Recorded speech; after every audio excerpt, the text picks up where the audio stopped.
اگه یه نگاه سطحی به اطرافیان خودتون بندازید، میبینید تعداد افرادی که به فشار خون بالا مبتلا هستن چندان کم نیست و هرچه سن بالا میره بر شیوع این بیماری اضافه میشه، به طوری که در میان افراد مسن گاهی تا حدود 25% دچار فشار خون بالا هست.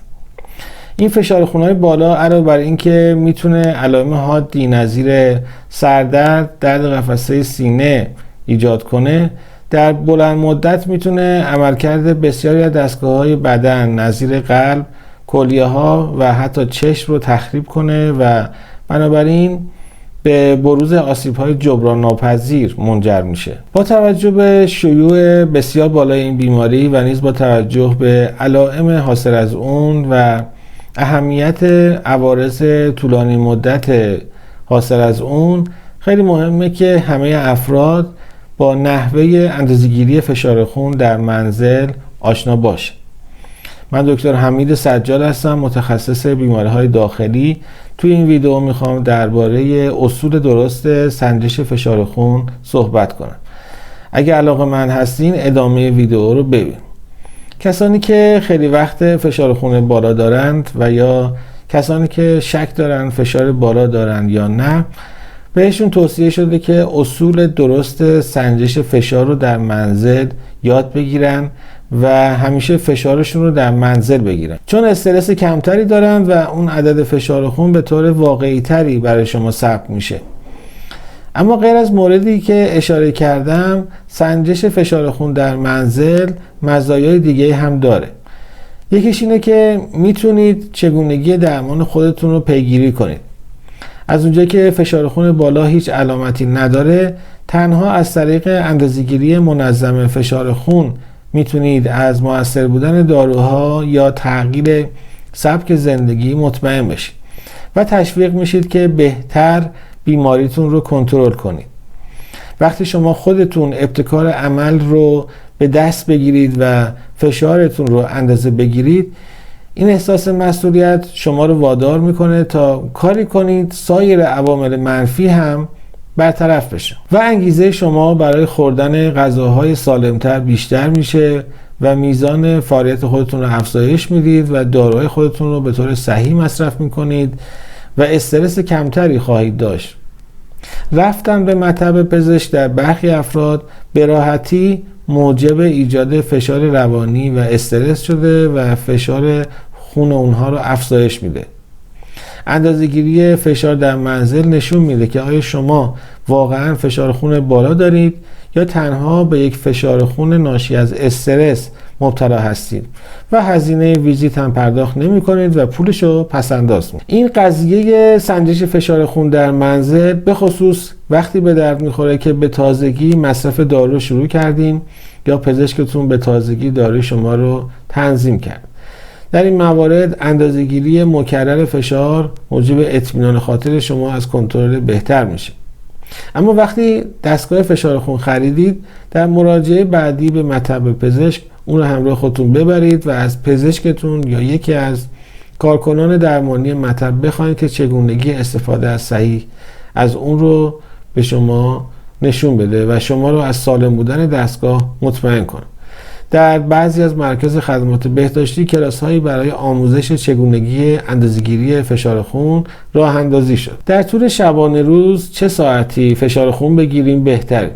در طول روز میزان فشار خون هر شخصی تغییر میکنه. صبح‌ها میزان فشار خون بالاتره و شب‌ها پایین‌تره.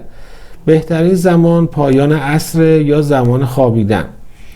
درست‌ترین حالت برای اندازه‌گیری فشار خون حالت دراز کشیده است و بعد حالت نشسته راحت. فردی که حداقل 10 تا 15 دقیقه در حالت دراز کشیده قرار گرفته و هیچ استرسی در این مدت به اون وارد نشده و زمانش هم آخر شب و هنگام خوابه، بهترین شرایط برای سنجش فشار برای این فرد ایجاد شد.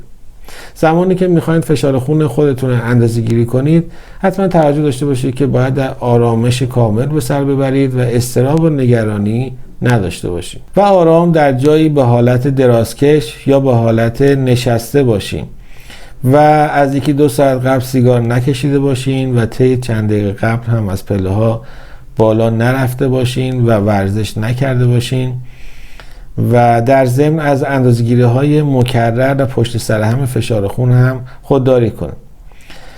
از 2 ساعت قبل از سنجش فشار خون نوشیدنی های کافئین دار مثل چای و قهوه مصرف نکرده باشین.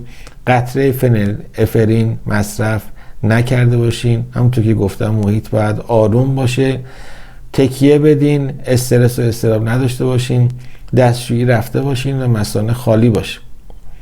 اما اینکه از دست راست بگیریم یا از دست چپ، اولین ویزیت و اولین سنجش فشار خون باید از هر دو دست باشه. ممکنه بین دو بازو اختلاف فشار وجود داشته باشه که تا 10 میلیمتر طبیعی هست.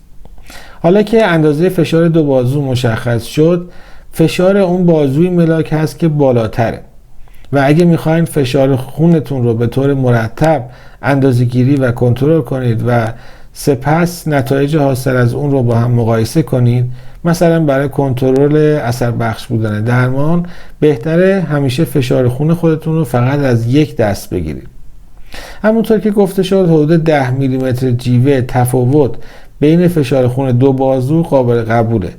اگر این اختلاف بیش از 10 میلیمتر جیوه شد، بهتره با پزشکتون مطرح کنید، چون ممکنه بیماری‌های عروقی و قلبی وجود داشته باشه. ولی اگه بین دو بازو تفاوت وجود نداره و شما راست دست هستین، از دست چپ همیشه برای سنجش فشار استفاده کنید. اگه اختلاف فشار دو دست بیش از 15 میلیمتر جیوه هست و بیمار فشار خون هم داره، حتما فشار یکی از پاها هم باید سنجش بشه که با همون دستگاهی که برای دست فشار خون گرفتیم برای پا نمیشه و دستگاه خاص خودشو داره. در این موارد کاف اون فشار سنج روی ساق پای فرد بسته میشه.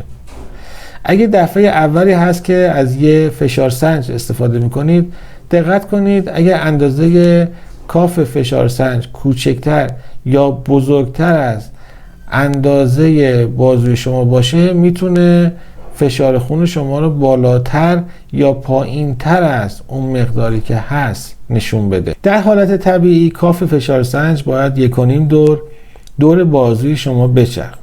با این حساب از کاف فشار سنج بزرگسالان برای بچه ها و برعکس نمیشه استفاده کرد. تو این ویدیو من نمیخوام روش درست فشار خون گرفتن با فشار سنج عقربه‌ای رو آموزش بدم. این کار به ویدیوی جداگانه‌ای احتیاج داره که بعداً حتما درباره‌اش ویدیو تهیه میکنم و به طور عملی آموزش میدم. اگه فشار خون شما بیش از حد بالا بود، نگران و دستپاچه نشید. چند دقیقه استراحت کنید، خونسردی خودتون رو حفظ کنید و بعد از 5 تا 10 دقیقه دوباره از همون دست فشار خون خودتون رو اندازه بگیرید. اضطراب و نگرانی مسلما وضعیت شما رو بدتر میکنه. در صورتی که باز هم فشار خون شما بالا بود، ضمن حفظ آرامش و خونسردی با پزشک خودتون تماس بگیرید و یا در صورتی که امکان آن وجود نداره به یک مرکز پزشکی نزدیک منزلتون مراجعه کنید، مثلا اورژانس یک بیمارستان. از اونجا که در موارد نادر دستگاه‌های دیجیتالی و خودکار فشار خون رو اشتباه محاسبه میکنن، همیشه ترجیح داده میشه که از فشار سنج عقربه‌ای یا جیوه‌ای استفاده بشه و استفاده از دستگاه‌های دیجیتالی تنها برای بیمارانی توصیه میشه که توانایی استفاده از این وسایل استاندارد رو نداره. انواع مختلفی از دستگاه‌های دیجیتالی وجود دارن. بعضیاشون بر روی بازوی فرد بسته میشن، بعضیاشون روی مچ دست هستن و بعضیا حتی از روی انگشت بیمار فشار بیمار تعیین میکنن که خیلی این مورد آخری قابل اعتماد نیست.